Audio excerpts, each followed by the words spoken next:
The mayor made my grandma's biker friends abandon her. Now she's living her dreams because of it.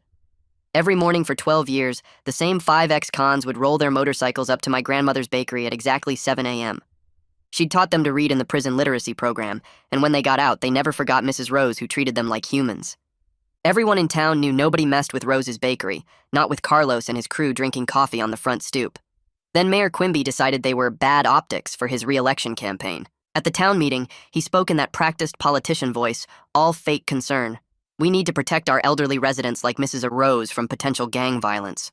My grandmother stood up immediately. These men are my friends, not some gang. But Quimby cut her off. I understand you're scared to speak against them publicly, Mrs. Rose. Don't worry, we'll protect you. 3 days later, Quimby showed up at my grandmother's bakery personally. He ordered a coffee, and while doing so, he leaned close to my grandmother. Off the record, I'd hate to see your liability insurance get investigated if someone gets hurt because you harbor known criminals. When my grandmother refused to budge, even handing out coffee to the bikers for free as protest, Quimby decided to punish her. He assigned a health inspector to come visit with his clipboard. Random inspection, he announced, finding 17 violations that hadn't existed the day before. That'll be $2,000, he declared. Oh, and those bikers can't sit at your outdoor tables anymore. Health code. My grandmother called me crying, neither of us knowing at that point that this happening was a blessing in disguise. 2 days after that, 3 of the bikers got arrested for loitering while helping grandmother carry flour bags from her truck. Bails set at $10,000 each, the judge, a friend of Quimby, said. None of us could afford it, and even worse, the arrested bikers were facing up to 3 years because of their criminal past. That's when Quimby made his move. He visited Grandma's bakery again, this time with an offer. I can make those charges disappear. Your remaining friends just need to leave voluntarily. Grandmother's hand shook as she poured his coffee, but her voice was steady. Get out of my shop. But she didn't say no. I could tell she was cracking. The day after another $1,000 fine, the bikers started distancing themselves because they didn't want to cause my grandmother more trouble. That's when it happened. Coincidentally, the day they left, a teenager with the knife showed up at closing time. He broke grandmother's wrist as he grabbed $4,000 from the register. She was in the hospital bed, still crying from the pain when Quimby arrived with flowers and a reporter. But instead of focusing on the crime or finding the suspect, he twisted the narrative. This is exactly why we need the Clean Streets Initiative, he told the camera. Poor Mrs. Rose was too afraid to tell these bikers to leave. 2 more bikers got arrested outside their own apartments for armed robbery. Then Quimby's assistant photographed the remaining bikers at a gas station. The next day, their employers all received warnings about harboring criminals. 3 lost their jobs. When police knocked on Carlos's door at 3 a.m. with an anonymous tip about weapons, they found his legal hunting knife. Possession while on parole, they said. You're looking at 5 years. The last biker got served with a restraining order banning him from the entire downtown district.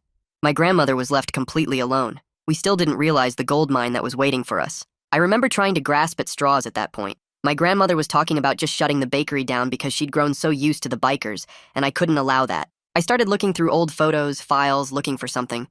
That's when in her 1985 4th grade class photo, I spotted a gap-toothed girl named Helen Williams. She looked familiar, so I Googled the name and nearly dropped my phone. Helen Williams was now the governor. I wrote a letter to her explaining everything, and miraculously got a response 2 days later. When I visited the hospital to show my grandmother the letter, her face changed to hysterical laughter. She was happier than I'd seen her in genuine years. She instantly wrote Mayor Quimby an apology letter, telling him he was right, and that she was inviting him to the bakery to personally thank him for making her realize the bikers were doing more harm than good. She had a big smile the whole time writing the letter. Quimby wrote back immediately. 3 days later, he strutted into the bakery with his assistant and reported broadcasting live at 10 a.m. One of those famous cinnamon rolls from the cleanest bakery in town, he said loudly. He glanced at grandmother's cast. That's when the roar of motorcycles suddenly filled the street. Everyone except me and Grandma were shocked, and Quimby's face immediately lit up. Call the police. Those idiots just earned themselves prison time. Unfortunately for Quimby, that's when Governor Williams herself walked through the door wearing a leather jacket. My grandmother gasped. Helen? Helen Williams from 4th grade? The governor nodded. Mrs. Rose, you taught me to read when I was 9 years old. Time I returned the favor. She turned to Quimby. You're relieved of duty, effective immediately. Quimby's coffee cup shattered on the floor. He looked at the bikers surround him, the broadcast recording his humiliation live, and decided if he was going down, Grandma's bakery was going down with him. I'll never forget what he did next. He grabbed the microphone from the reporter's hand and pointed straight at Carlos. His voice came out loud and shaky. They attacked me. These criminals put their hands on me. I need them arrested right now for assault on a public official. The officers started moving toward the bikers, and Carlos took a step back with his hands up. The camera was still rolling and capturing everything. Governor Williams stepped right between the police and Carlos. Her voice cut through all the noise. "Stand down. Nobody moves until we sort this out properly." The officers stopped but kept their hands near their belts. Quimby kept pointing and yelling about being assaulted and threatened. The governor turned to face him. "Any removal of these citizens requires due process and proper charges, not theatrical accusations during what appears to be a publicity stunt." Quimby's face went bright red. The broadcast was live and everyone could see him getting called out by the governor on camera. He recovered fast, though, leaning over to his assistant and whispering urgent instructions I couldn't hear. The assistant pulled out his phone and started typing fast. I yanked my phone from my pocket and started recording everything from my angle. My hands were shaking, but I kept the camera steady on Quimby and the officers. I turned to the people standing around watching. "Please send me any videos you got. This is important. We need every angle of what just happened." 3 people nodded and pulled out their phones. Mrs. Rose was shaking really bad next to me. Her good hand was gripping the counter edge and her face had gone pale. I helped her into one of the chairs away from all the yelling and chaos. She grabbed my hand hard enough that it hurt. The bakery felt too small with all these people crammed inside. The camera crew was still filming, and Quimby was still talking to his assistant in quick whispers. By afternoon, the whole crowd had cleared out, but we weren't done. Another city inspector showed up at the door with a clipboard and an official-looking vest. He didn't even look around the bakery. He just pulled out papers that were already filled out. Civil nuisance warning. Ongoing public disturbances at this location. Bakery is ordered closed pending a full safety review. The paperwork looked pre-printed, except for today's date that was written in pen at the top in messy handwriting. I took out my phone and photographed every single page before I signed the receipt. The inspector left without saying anything else. Mrs. Rose started crying quietly in her chair. The bakery we'd kept open through everything was now officially shut down. The next morning, a courier knocked on my apartment door at 8 a.m. Court documents, thick stack of papers in an official envelope. I flipped through them with my coffee getting cold on the counter. Emergency restraining order filed by Mayor Quimby, claiming the bikers intimidated him and pose a threat to public officials. The order banned all 5 bikers from coming within 500 feet of City Hall, the bakery, or any business on Main Street. Basically, they couldn't go anywhere in downtown. I called Carlos, but his phone went straight to voicemail. I called the other bikers I had numbers for and got the same thing. They were already gone, scattered and hiding. I spent all of day 2 on the phone calling every legal aid number I could find in the county. Most calls went to voicemail where I left desperate messages trying to explain our situation in 2 minutes. The receptionist who answered sounded skeptical when I said the mayor was targeting us. By evening, my phone finally started buzzing with callbacks. 3 different lawyers or legal groups offered to review the documents if I sent them over. I forwarded everything to all 3 of them through email, hoping at least one would actually help us, and not just look at it and say sorry. On day 3, a lawyer named Naomi Clements called me back. She spent a whole hour on the phone asking detailed questions about the timeline and what evidence we had. When did the first inspection happen? When did the arrests start? What exactly did the mayor say to your grandmother? Do you have any of this recorded or written down? I answered everything as carefully as I could and sent her links to all the videos and photos I'd collected. She was quiet for a minute after I finished. The restraining order has procedural problems, and the targeting pattern is documented enough that I'll take this case pro bono as a civil rights matter. I almost dropped the phone. She told me not to get too excited yet because it would be a long process, but at least we had someone who knew the law on our side now. That same afternoon, I got a message from someone named Jeff Hooper, who said he was a reporter for the county paper. He'd heard about the broadcast incident and wanted to know more. He sounded skeptical about taking on the mayor in his message, but asked if I could send him copies of all the inspection reports and court filings. I sent him everything the same way I'd sent it to Naomi. 2 people paying attention was better than 1. Maybe if enough people knew what was happening, Quimby couldn't just keep doing whatever he wanted. By the end of the first week, things got worse instead of better. Mrs. Rose's wrist pain got bad enough that she couldn't sleep. I took her back to the doctor who looked at the x-rays and scheduled follow-up imaging to check if the bone was healing right. With the bakery closed, we had no income coming in at all. The medical bills were piling up faster than I could count them. Insurance covered some, but not all of it, and we were bleeding money we didn't have. Mrs. Rose kept apologizing like any of this was her fault. I told her to stop, but she couldn't help it. The bikers were scattered now, and I barely heard from them. 3 were still sitting in jail on the excessive bail that none of us could afford to pay. 2 were hiding at friends' places in other towns trying to avoid getting arrested again for just existing. Carlos finally called me from a borrowed phone. His voice sounded tired and scared. "I'm terrified that any contact with you or your grandma will trigger my parole violations, and they'll send me back to prison for years." I told him to stay safe and stay hidden. He said he was sorry for bringing all this trouble down on us. I told him it wasn't his fault, but I don't think he believed me. The call ended, and I sat there staring at my phone, feeling completely alone in this fight. At the start of week 2, my phone rang while I was sorting through medical bills at the kitchen table. The caller ID showed a number from the state capitol. I answered, and a woman introduced herself as Janice from the governor's office. She explained that the governor was keeping track of our situation, but couldn't step in directly with local police work or court cases. She told me to write down everything that happened with dates and times. She warned me not to do anything that could look like revenge or trying to take justice into my own hands because that would hurt our case. I thanked her and hung up, feeling both relieved and frustrated. 2 days later, someone knocked on my apartment door around noon. I opened it to find a man in his 40s wearing khakis and a polo shirt. He said his name was Mateo, and he was the parole officer assigned to Carlos and 2 other bikers. He asked if we could talk privately, so I let him in. He sat at my kitchen table and explained how parole worked in detail. Any small mistake could send someone back to prison immediately. Being in the wrong place at the wrong time counted as a violation, even if they didn't do anything wrong. He seemed uncomfortable explaining all this, but said he had to follow the rules exactly or lose his job. I asked if there was any way to help the bikers stay safe. He said the best thing was for them to stay away from downtown completely and document everywhere they went. After he left, I felt even more trapped by how unfair the system was. The next day, Naomi drove over to Mrs. Rose's house and we all sat down at her kitchen table. Naomi had a legal pad and she wrote down 3 main goals. First, get the bakery legally open again. Second, reduce or beat the criminal charges against the bikers. Third, gather proof that the mayor deliberately abused his power. We talked for over an hour about strategy. Naomi kept emphasizing that we had to follow proper legal procedures even when it felt incredibly slow. She said cutting corners would only hurt us later when we got to court. Mrs. Rose nodded and agreed, even though I could see the frustration in her eyes. During week 3, Naomi filed official motions challenging the restraining order.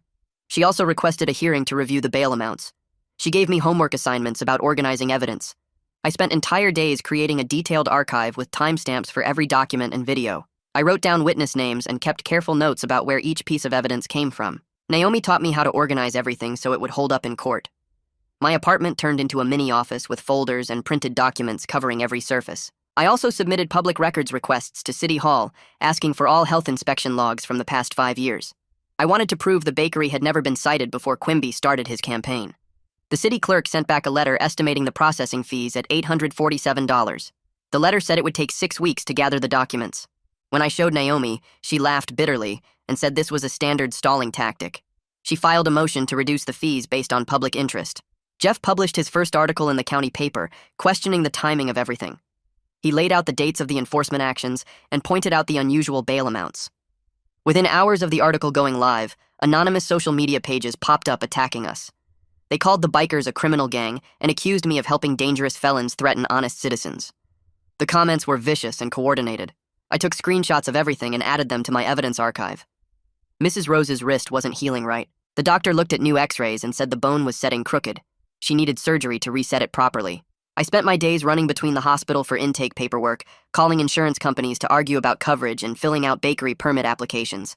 I was exhausted all the time, but I couldn't let myself fall apart because Mrs. Rose needed me to keep functioning. During week 4, Carlos called me from a borrowed phone again. He sounded nervous and spoke quietly.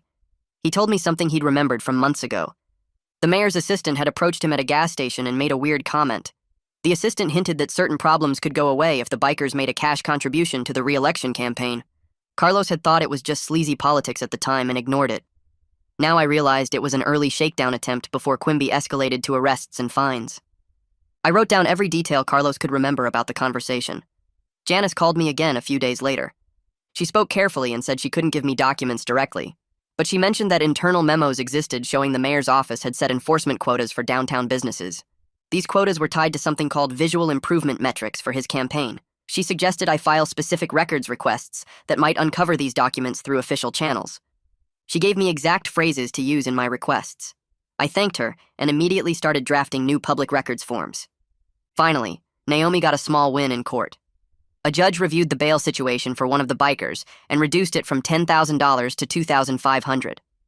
Naomi had presented character letters from his employer and landlord showing he was stable and not a flight risk.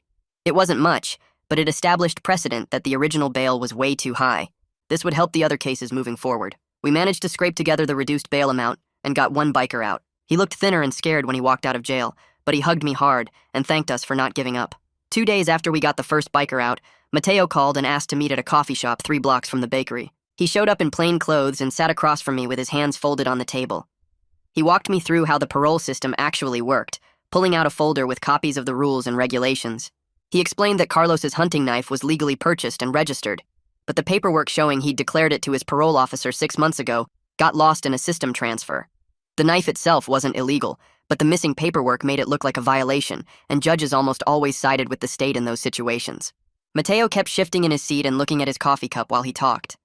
He told me he knew the rules were being twisted to hurt people who were following them, but if he didn't enforce everything exactly as written, he'd lose his job and someone worse would take over.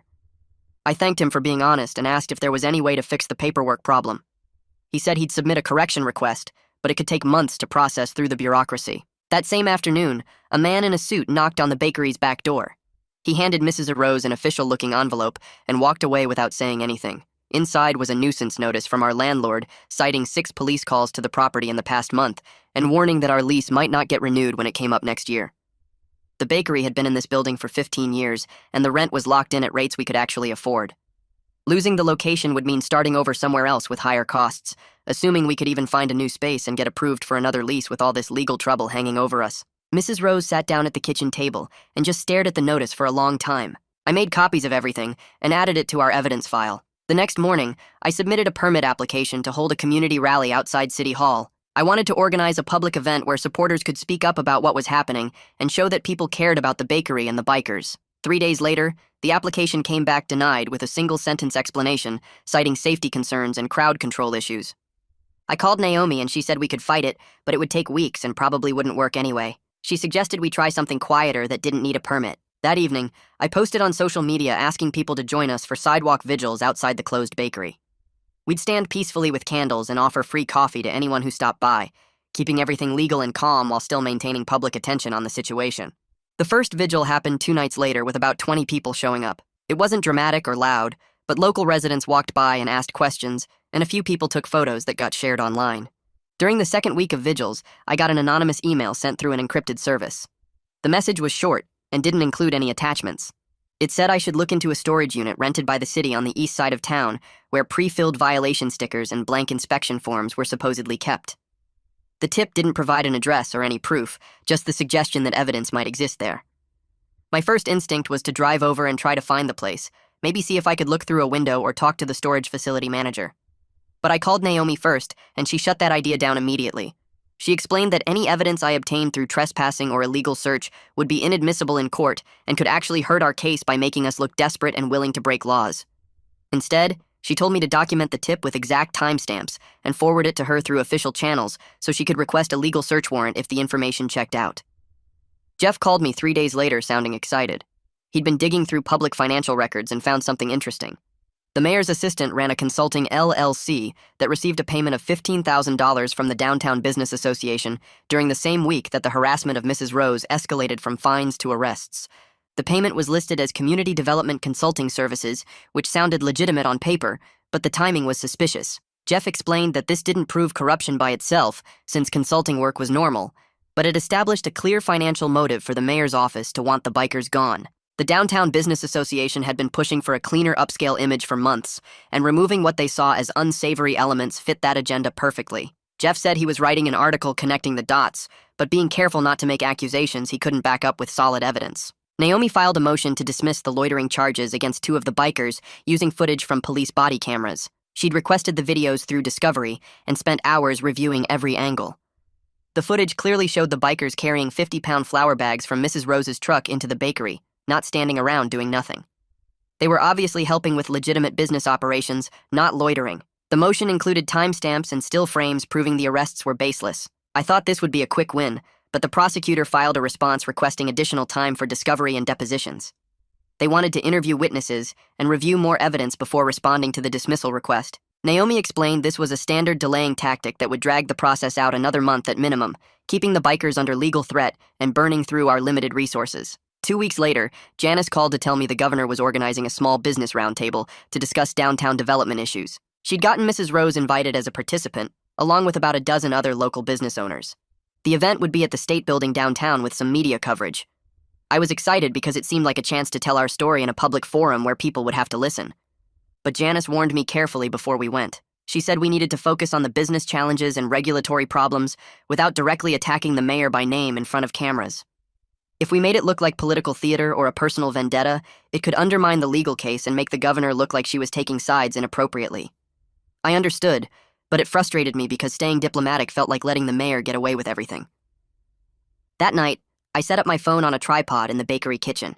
Mrs. Rose stood in front of the counter where she'd served coffee every morning for 12 years. I hit record and she spoke for exactly 2 minutes. She thanked Carlos and the other bikers for their friendship, talking about teaching them to read in the prison program and watching them build honest lives after release. She mentioned their morning coffee routine and how they'd helped carry supplies and kept an eye on the neighborhood. Her voice stayed steady and genuine the whole time. No dramatics or appeals for sympathy. When she finished, I uploaded the video to every social media platform I could think of with a simple caption explaining what was happening. Within 2 days, the video had been shared thousands of times. Comments flooded in from people across the state saying they supported Mrs. Rose and calling out the mayor's actions. Some people started using hashtags and organizing their own vigils in other towns. Mateo did a routine home visit to check on one of the released bikers the following week. He went to the guy's apartment and saw the normal daily routine, the work schedule posted on the refrigerator, the family photos on the walls. The biker had a steady job doing warehouse work and was helping take care of his elderly mother who lived in the same building. Everything about the visit showed a stable, responsible person trying to follow the rules and build a normal life. Mateo called me afterward from his personal phone and said he'd note in his official reports that the knife registration policy needed clarification. He couldn't explicitly take our side without risking his position, but making that notation was as close as he could get to helping without crossing professional lines. During week 7, I got another encrypted email. This one was from the health inspector who'd written up the original 17 violations. He didn't provide any documents or specific evidence. Instead, he suggested I should look at the pattern of when inspections were scheduled compared to the mayor's campaign events. He wrote that comparing those dates might reveal interesting connections about how enforcement priorities were set. The message was careful and vague, clearly from someone who wanted to help but couldn't risk being identified as a source. I immediately started building a timeline spreadsheet, marking every inspection date for the bakery and cross-referencing them with the mayor's public campaign schedule from his website and social media posts. The pattern jumped out at me within an hour. Every single inspection at the bakery happened within 3 days of a campaign fundraiser or press event where Mayor Quimby talked about cleaning up downtown. I saved the spreadsheet and sent it to Naomi with screenshots of his social media posts showing the exact dates. She called me back that same evening and said we had enough for a whistleblower complaint. Janice walked me through the process over the phone the next morning, explaining exactly what documents we needed and how to phrase everything to trigger a state investigation. We filed the affidavit on Tuesday, requesting internal calendars and email records related to enforcement decisions. Naomi said this put the mayor's office on notice that we were building a corruption case, not just defending against individual charges. The DA called Naomi 3 days later with a plea offer. The bikers could plead no contest to misdemeanor loitering, accept community service, and all the assault claims would disappear. 2 of the bikers wanted to take it immediately because they were exhausted from court dates and scared about their parole status. Carlos refused flat out when Naomi explained the terms. He told her he wouldn't admit to a crime he didn't commit just to make things easier. I drove to his apartment that Saturday to talk it through. He opened the door looking tired and angry, and before I could say anything, he started in on me about turning his life into a political cause. He said I was chasing headlines and using his situation to make myself feel important. His words stung because part of me knew there was truth in them.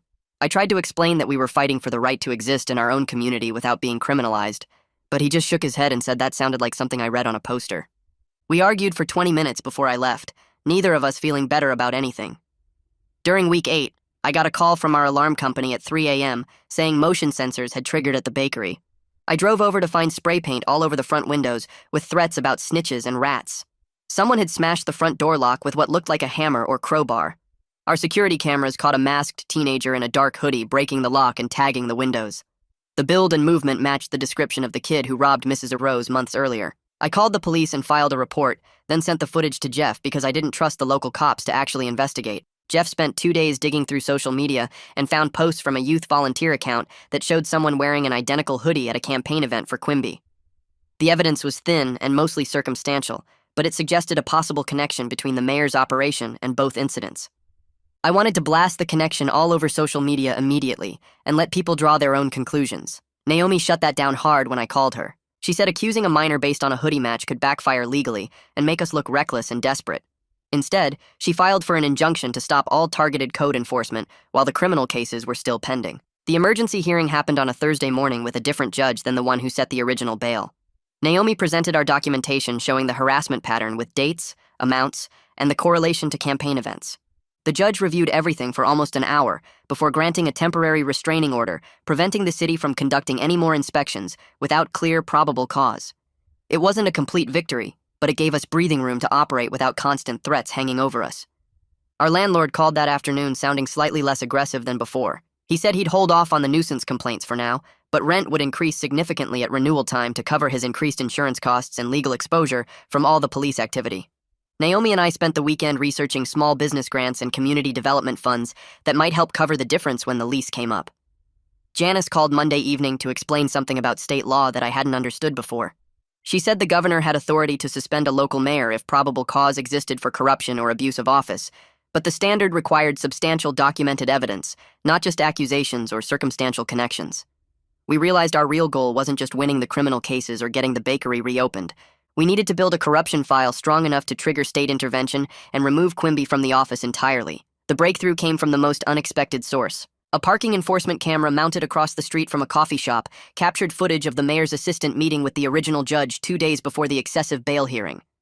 The timestamp showed them sitting together for 40 minutes, and while the meeting might have been completely innocent, the optics were terrible. Naomi said it gave her grounds to question whether the bail decision had been predetermined through improper contact. She filed a formal inquiry requesting the judge explain the meeting and justify the bail amounts based on the evidence presented in court, rather than outside communications. Within days, Naomi got a response from the state bar saying they were opening a review of the judge's conduct. The whole process felt slow, and I kept checking my phone waiting for updates. Naomi called me 5 days later to explain that the judge decided to step away from all our cases rather than fight the complaint. She said this was actually good news because it meant the Bar Association found enough concern to make him worried. A new judge got assigned to handle everything, someone from the county court who didn't have any connection to the mayor or his friends. The first hearing with the new judge happened 2 weeks after that. Naomi brought all our documentation about the original bail amounts and explained how they were way higher than what similar cases normally got. The new judge spent almost 30 minutes reading through the files and comparing them to other loitering cases from the past year. He looked confused when he saw that people with worse records and more serious charges had gotten bail set at $2,000 or less. The judge reduced the bail to reasonable amounts right there in the courtroom. 2 more bikers were able to post bond that same day and come home. I picked them up outside the jail, and they both looked tired and scared. One of them kept saying he couldn't mess up even once or they'd send him right back. The other one just stared out the window the whole drive and didn't talk much. I understood they were dealing with a lot and didn't push them to open up. Mateo called me the next morning asking if the released bikers needed help finding work that would satisfy their parole requirements. He explained that the county had a program where people on parole could do community service jobs that counted toward their supervision terms. The bikers could help with things like park maintenance or building repairs, and it would keep them employed while following all the rules. I asked if they could work at the bakery doing prep work in the back, where they wouldn't be violating the restraining order about Main Street. Mateo said he'd have to check the exact boundaries, but probably yes, if they stayed in the kitchen area and didn't go near the front. Within a few days, all the released bikers were enrolled in the program. They started coming in early to help mix dough and prep ingredients for the day's baking. Mrs. Rose was so happy to have them back that she cried the first morning they showed up. She kept hugging them and thanking them for not giving up on her.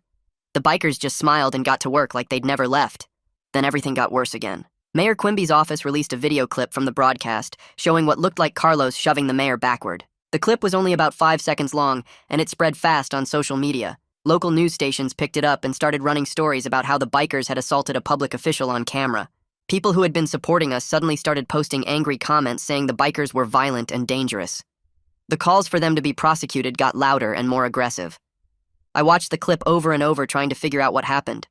Something felt wrong about it, but I couldn't put my finger on exactly what. The timing seemed off, and the movements didn't match what I remembered from being there in person. Naomi warned me not to make accusations without proof, because it would just make us look desperate. Jeff called me 2 days later, sounding excited. He'd gone directly to the TV station and asked to see the original broadcast footage before it got edited. The station manager gave him access to the raw files, because Jeff had a good relationship with them from years of reporting. When Jeff compared the raw footage to Quimby's clip, he found that crucial seconds had been removed. The full video showed Quimby deliberately stepping backward into Carlos while the mayor was looking right at him. Carlos hadn't pushed anyone. Quimby had staged the whole thing to make it look like an assault. Jeff wrote a detailed article breaking down the edit frame by frame, with screenshots showing exactly what got cut out. His piece explained how the mayor had manipulated the footage to create a false narrative. I felt relieved that we had proof, but also worried because we'd been burned by public opinion so many times before. People believe what they want to believe, and sometimes facts don't matter as much as they should. The state ethics board announced they were opening an inquiry into the mayor's conduct the following week. They cited the pattern of selective enforcement against the bakery and possible corruption in how city resources were being used. Naomi had sent them our entire documentation chain showing dates, fines, arrests, and the correlation to campaign events. With multiple witnesses and the video evidence of the staged assault, the case against Quimby was getting stronger. Governor Williams issued a statement saying she was suspending the mayor from the office while the investigation continued. Quimby would still get paid, but he couldn't make any official decisions or represent the city until the ethics board finished their work. I felt a huge weight lift when I heard that news. For the first time in months, it seemed like we might actually win this fight. The new judge called another hearing to review all the criminal charges against the bikers. Naomi presented the body camera footage from the police officers who arrested them for loitering. The footage clearly showed the bikers carrying flour bags from the truck to the bakery door. They weren't just standing around or blocking anyone's path. The judge watched the video twice and then dismissed the loitering charges completely against two of the bikers. He said there was no probable cause for the arrests and the charges shouldn't have been filed in the first place. Carlos's knife case was more complicated because of the parole documentation issues. The prosecutor argued that Carlos hadn't properly registered the hunting knife when he first got out of prison. But the judge reduced the charge from a felony to a misdemeanor after reviewing the original parole paperwork. It turned out Carlos had mentioned the knife in his initial check-in, but someone at the parole office hadn't filed the form correctly. The judge said that was a technical problem, not a criminal act. Jeff's articles about the case caught the attention of the teenager's guardian.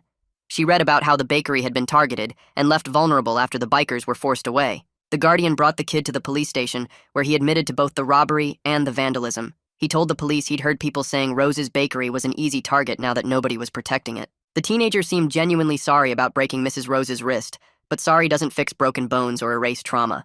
The prosecutor called me to discuss what kind of plea deal we wanted. I told him I needed to talk to Mrs. Rose first because it was her decision to make. Mrs. Rose surprised me with her answer. She said she wanted the teenager to pay back the money he stole and the cost of fixing the damage he caused. She also wanted him to go to counseling to deal with whatever made him think robbing people were okay, but she didn't want him to go to jail for years and have his whole life ruined over one terrible choice. The prosecutor seemed relieved that we weren't asking for maximum punishment. He worked out a plea deal where the teen would do community service, pay restitution over time, and attend mandatory counseling sessions. The deal held him accountable, but also gave him a chance to turn things around. Mrs. Rose said she remembered being young and making mistakes, and she wanted to believe people could change if they got the right help. The state sent their own health inspector to do a complete review of the bakery. This inspector went through everything carefully and professionally, without any attitude or agenda. He checked the kitchen equipment, storage areas, prep surfaces, and all our documentation. After 3 hours, he told us the bakery was in full compliance with every health and safety code. There were a few minor upgrades we needed to make, like updating some fire extinguishers and adding better ventilation in one corner. But overall, everything passed inspection. We got approval to reopen on probationary status while we completed the required upgrades. I'll never forget the moment Mrs. Rose unlocked the front door and turned on the ovens again. She stood there crying happy tears for the first time in months. The smell of fresh bread baking filled the shop, and it felt like we were finally coming home after a long, terrible journey. The fundraiser happened faster than I expected. Jeff posted about our situation online, and within 3 days, a local church offered their parking lot for a weekend event. People showed up with cash donations, baked goods to sell, and offers to volunteer at the bakery, while Mrs. Rose healed. By Sunday afternoon, we counted $8,000, enough to cover the remaining fines and pay for the ventilation upgrades the state inspector required. A retired baker named Margaret signed up for morning shifts 3 days a week, and 2 college students took evening cleanup duty. Mrs. Rose cried again when I showed her the volunteer schedule, but this time it was relief mixed with gratitude. Carlos's hearing arrived 2 weeks later. I sat in the courtroom watching Mateo take the witness stand in his parole officer uniform. He explained that Carlos had properly declared the hunting knife in his initial parole paperwork back in 2019, showing the judge a copy of the original form with Carlos's signature and the supervising officer's stamp. The current violation stemmed from a database migration error that lost the declaration record, not from Carlos hiding anything. The prosecutor looked annoyed but didn't argue much. The judge reduced the charge to a technical breach, credited Carlos with time already served, and extended his parole supervision by 6 months instead of sending him back to prison. Carlos walked out of that courtroom looking 10 years younger. 3 days after the hearing, Carlos and I met at a diner 2 blocks from the bakery. We sat across from each other with coffee getting cold between us, while I apologized for pushing legal strategies without considering how scared he was of going back to prison. He admitted he'd been angry at me for treating his life like a case to win, instead of understanding what he was risking. We talked for 2 hours, working through the hurt feelings and misunderstandings that had built up during the crisis. By the end, We agreed to set up a morning coffee club in the public parking lot on 3rd Street, where the bikers could gather legally without violating any restraining orders or creating problems for Mrs. Rose. It wasn't the same as sitting on the bakery stoop, but it kept the group together and visible in the community. Naomi spent the next week negotiating with our landlord. He wanted to raise rent by $400 monthly, claiming his insurance costs had jumped because of all the police activity. Naomi countered by offering to use $3,000 from the fundraiser money for building improvements that would increase the property value, including new exterior lighting and repairs to the shared parking area. After several phone calls and one tense in-person meeting, they settled on a 2-year lease extension with a $200 monthly increase and the agreed improvements. It wasn't ideal, but it meant we could stay in our location and plan for the future. Governor Williams showed up at the bakery one Tuesday morning without any cameras or staff. She wore regular clothes and ordered a coffee and cinnamon roll just like any other customer. Mrs. Rose hugged her for a long time while I pretended to organize the pastry display. The governor sat at a corner table with Mrs. Rose for 30 minutes, talking quietly about old times and the current situation. Before leaving, she warned us that the ethics inquiry into Quimby would take many more months to fully resolve, and he would probably appeal any findings. Her visit felt like validation that we'd done things the right way, even when it was hard and slow. The bikers started volunteering at the county library's adult literacy program 6 weeks after the bakery reopened. Carlos reached out to the program coordinator and explained that he and his friends had learned to read as adults and wanted to help others do the same. They started teaching twice a week, working with people who struggled with reading and needed patient instructors who understood the shame and difficulty. Jeff wrote a follow-up story about their volunteer work that focused on redemption and second chances, showing how they contributed to the community instead of dwelling on their criminal pasts. The article got shared widely, and several people commented that they'd judged the bikers unfairly. Mrs. Rose got her cast removed after 3 months of wearing it. The doctor said her wrist had healed well, but she needed to start with light duty and build back up to full work gradually. She began working 4-hour morning shifts while I handled the afternoon and evening operations. We installed 3 visible security cameras covering the entrance, register, and back door. I started keeping detailed logs of every incident, every inspection, every interaction with city officials. We maintained regular contact with Naomi and Jeff, knowing we might need their help again if Quimby's allies tried anything new. Looking back after 4 months, I see that the bakery is open and operating with steady customer traffic. The bikers are freer and rebuilding their lives, with Carlos working full-time at a warehouse and volunteering at the library. Quimby is suspended from the office and facing serious ethics charges that could end his political career. We're still financially tight with the higher rent and ongoing medical bills, but we're stable and making enough to cover expenses.